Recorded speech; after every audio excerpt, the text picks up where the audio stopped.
സുഹൃത്തുക്കളെ, ഞാനിന്ന് വർക്ക് സൈറ്റിലോട്ട് പോകുന്ന വഴിക്ക് ഒരു സ്ഥലത്ത് വന്നപ്പം അവിടെ പാലം പണി നടക്കുന്നു. അപ്പം അവർ ആ പാലം പണി നടക്കുന്നത് കാരണം ആൾക്കാർക്ക് നടക്കാൻ വേണ്ടിയിട്ട് തൊട്ടപ്പുറത്ത് മാറി കനാലിൻ്റെ അടിയിൽ കൂടി ഒരു ചെറിയ നടപ്പാത പണിഞ്ഞിട്ടുണ്ട്. അപ്പോൾ ആ നടപ്പാതയിൽ കൂടെ അത്യാവശ്യം ടൂ വീലർ പോകുന്നുണ്ട്. പോകുന്ന വഴിക്ക് ഒരു ചേട്ടൻ അവിടെ ഒരു കട്ടിലിട്ടിരിക്കുന്നത് കണ്ടു. അപ്പോൾ ആ ചേട്ടൻ എന്തിനാണ് ഇരിക്കുന്നതെന്ന് അറിയാൻ വേണ്ടിയിട്ട് ഞങ്ങൾ തിരിച്ച് വന്നതാണ്.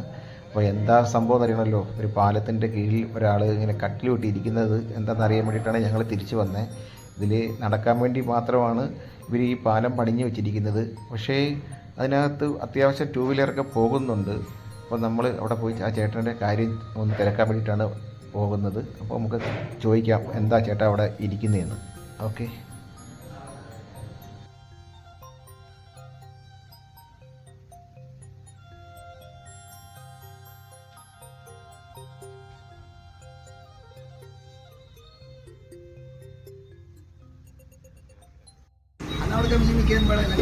ആണോ? ചേട്ടൻ 24 വർഷം കൊണ്ട് ഇവിടെ താമസിക്കുമോ? ചേട്ടൻ്റെ വീടൊക്കെ എവിടെ? എല്ലാം കൊടുത്ത് ഒറ്റയ്ക്കേ ഉള്ളൂ ഇപ്പോൾ, വേറെ ആരും ഇല്ല. അപ്പോൾ ഇവിടെ ഇവിടെ താമസിക്കുമ്പം പഞ്ചായത്തുകാരോ അങ്ങനെ മറ്റുള്ള ആൾക്കാരോ ഒന്നും അനുവദിച്ചിട്ടുണ്ട്? ചേട്ടൻ്റെ മക്കളോ അങ്ങനെ കുടുംബം കല്യാണം ഒന്നും കഴിച്ചിട്ടില്ല? അനിയന്മാർ ചേട്ടന്മാർ? അനിയനും മരിച്ചു. ചേട്ടൻ മാത്രമേ ഉള്ളൂ.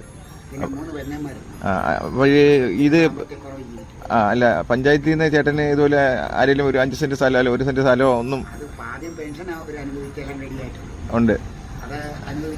ഇത് ഏത് പഞ്ചായത്താ? ഏതാ? പത്തിയൂർ പഞ്ചായത്ത്, കായംകുളം അല്ലേ? കായംകുളം പത്തിയൂർ പഞ്ചായത്ത്. അപ്പം അല്ലാണ്ട് അവർ ചേട്ടനെ എവിടെയും മാറ്റി താമസിക്കാനൊന്നും നോക്കിയിട്ടില്ല?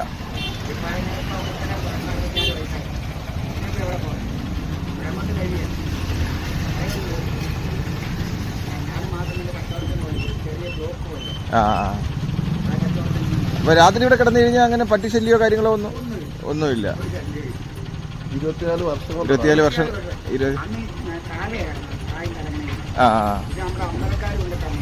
കട്ടില്.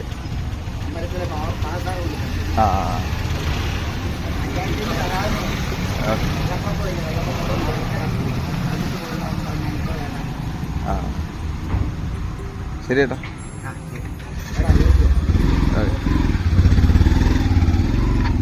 സുഹൃത്തുക്കളെ, നിങ്ങൾക്ക് ആരെയും ഈ ചേട്ടനെ ഒന്ന് സഹായിക്കാൻ പറ്റുമെങ്കിൽ, ആരെയും ഈ സ്ഥലം അറിയുന്ന ആരെങ്കിലും ഉണ്ടെങ്കിൽ ഈ ചേട്ടനെ എത്രയും പെട്ടെന്ന് ഇവിടെ നിന്ന് മാറ്റി ഒരു സുരക്ഷിതമായ ഒരു സ്ഥലത്തേക്കൊന്ന് എത്തിക്കാൻ ശ്രമിക്കുക. ഒരു